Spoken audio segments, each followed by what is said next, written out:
Is it true that after a Scot, Senator Cruz can burp the alphabet backwards? You don't have to answer that either. Let me say something serious for a second, and then I'll have one or two questions. You're all adults. You're all officers of the court. So I'm going to give you some advice. I may be wrong, but I doubt it. Don't ever take the position that you're not going to follow the order of a federal court. Don't ever say you're not going to follow the order of a court. You may not agree with it, but that's my advice, and I think you ought to take it. Mr. Sauer, I'm glad to see that Holly took you to a Cracker Barrel for lunch. Yes, Senator, if you're familiar with the area, it's the one near Columbia, Missouri, about halfway through Missouri on I-70. I've always thought of Holly as more of a Whole Foods type guy. I can only say that his description of it was accurate. It was chicken fried steak. I'm glad to see that his taste is getting better. Tell me, Mr. Sauer, give me an example of an instance where a legislative body could pass a statute discriminating on the basis of race, which of course is a suspect classification. Hey Patriots, welcome back to the channel. If you're new here, make sure to hit that subscribe button and ring the bell so you don't miss out on any of the latest insights on the state of our great nation. Today I'm reacting to a video where Senator John Kennedy questions 3 legal professionals, Dhillon, Sauer, and Reitz, in a Judiciary Committee hearing. And let me tell you folks, it's an absolute gem. Senator Kennedy hit the nail on the head with some real talk, and I'm here to give you my take on everything that went down. So let's dive right into it. First off, gotta love how Kennedy starts with some humor. He asks Ms. Dhillon about her professor, Paul Sten, at Virginia Law School. And trust me, I get it, there's nothing like a little levity before diving into serious issues.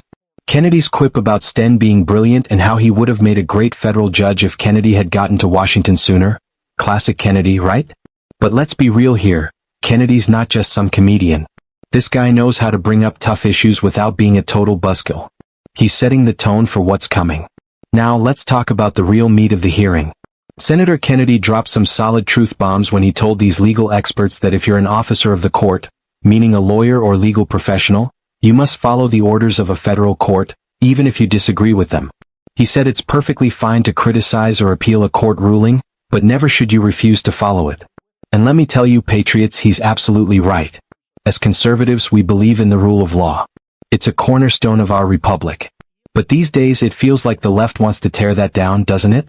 We've seen people, often on the left, try to undermine the legitimacy of the judiciary, whether it's by packing the courts with radical justices or by outright attacking the very foundations of our legal system. This is a direct threat to the fabric of our democracy. And then Kennedy gets into something I think a lot of us have been thinking for a while.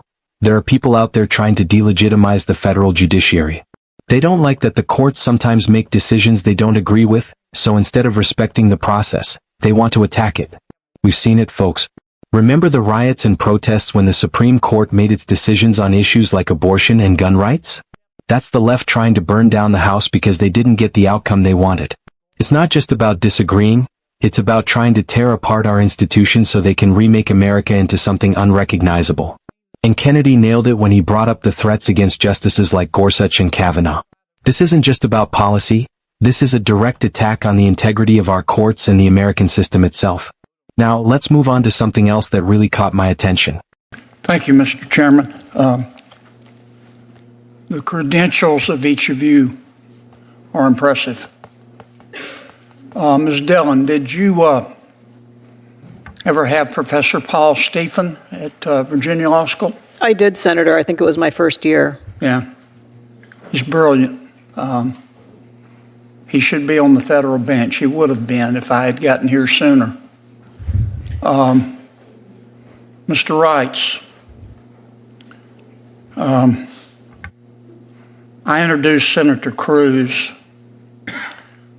to some of his supporters one time. I was asked about him, and I said, "No, let me tell you about Senator Cruz.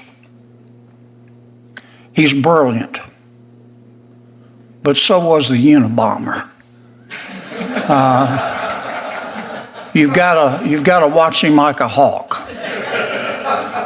Was that a fair description? You don't have to answer that. Is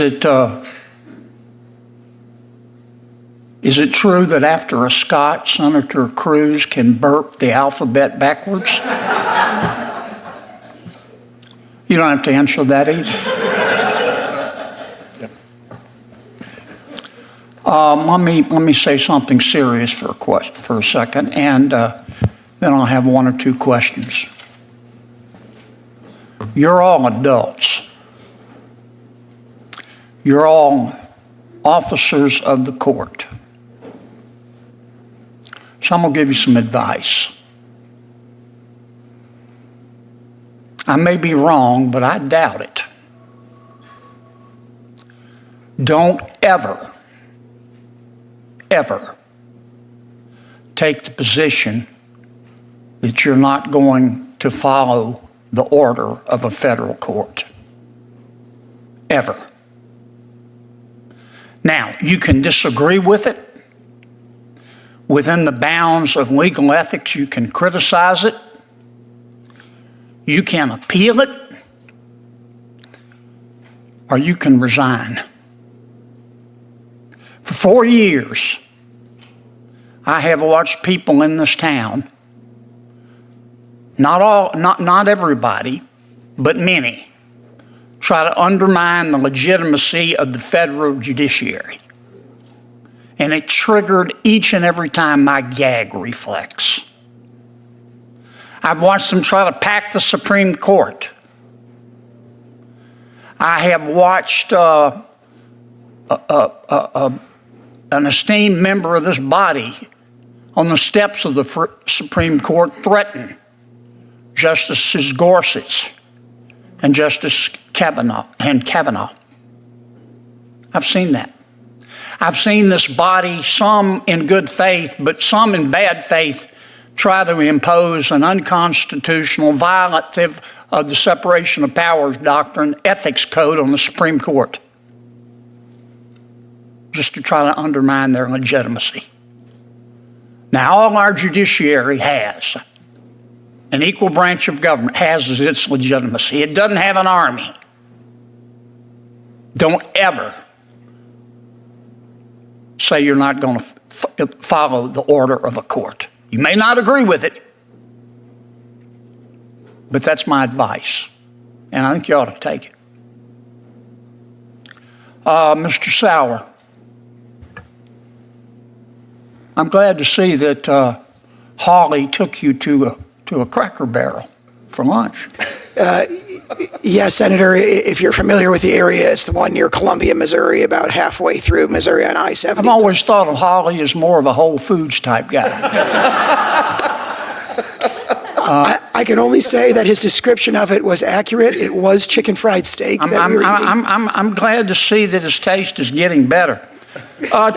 Tell me, Mr. Sauer, give me an example of an instance where a legislative body could pass a statute discriminating on the basis of race, which of course is a suspect classification, that could pass the strict scrutiny test.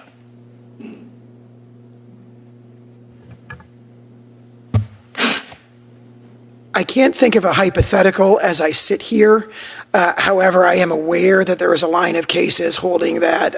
I am too, but is there any way that a legislative body can pass legislation classifying people on the basis of race that passes strict scrutiny?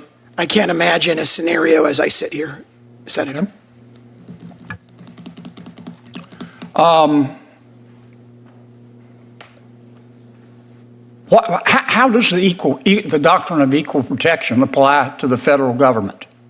I know the 14th Amendment says that the states can't deny our people equal protection of the law, but I don't see anything in the Constitution about the federal government in equal protection. It's not in the Fifth Amendment. I'm not suggesting we shouldn't, but how does it apply? Senator, I believe there's a Supreme Court decision from the late 1940s or early 1950s that essentially incorporated the doctrine of equal protection. People say reverse incorporated the doctrine of equal protection through the Due Process Clause of the Fifth Amendment. You agree with the substantive due process model?